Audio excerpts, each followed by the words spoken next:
في الصلاة أثناء التشهد: اللهم صل على محمد وعلى آل محمد كما صليت على إبراهيم وعلى آل إبراهيم، وبارك على محمد وعلى آل محمد كما باركت على إبراهيم وعلى آل إبراهيم. ليه خصوصا سيدنا إبراهيم؟ ليه مش أي نبي تاني؟ يقال إن سيدنا محمد عليه أفضل الصلاة والسلام صلوا على النبي في ليلة المعراج، سلم على جميع الأنبياء، ولما وصل عند سيدنا إبراهيم سلم على محمد وعلى أمة محمد.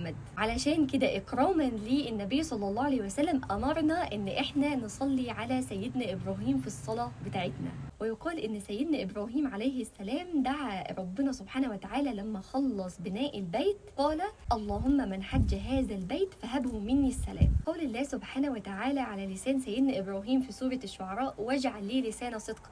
سيدنا إبراهيم طلب من ربنا سبحانه وتعالى إنه يجعل له ذكر جميل، يبقى فيه ثناء عليه حتى بعد ما هو يعني يبقى القرن بتاعه خلص في القرون اللي بعد كده. وزي ما احنا عارفين إن سيدنا إبراهيم عليه السلام هو أبو الأنبياء، لأن من نسله سيدنا إسماعيل وإسحاق ويعقوب، حتى نسب النبي صلى الله عليه وسلم الشريف برضه واصل لسيدنا إبراهيم. وكمان احنا بنصلي على سيدنا إبراهيم لأنه أصلا سمانا مسلمين، وبالقرآن احنا عارفين إن الدين عند الله الإسلام، وكل الأنبياء جم برسالة الإسلام. حتى قول سيدنا إبراهيم في دعائه في القرآن، قول الله سبحانه وتعالى على لسان سيدنا إبراهيم: ربنا واجعلنا مسلمين لك ومن ذريتنا أمة مسلمة لك وأرنا مناسكنا وتب علينا إنك أنت التواب الرحيم. والإسلام هو إيه؟ هو الاستسلام، هو الانقياد، هو الخضوع بكل ما أمرنا به ربنا سبحانه وتعالى وكل ما نهانا عنه ربنا سبحانه وتعالى.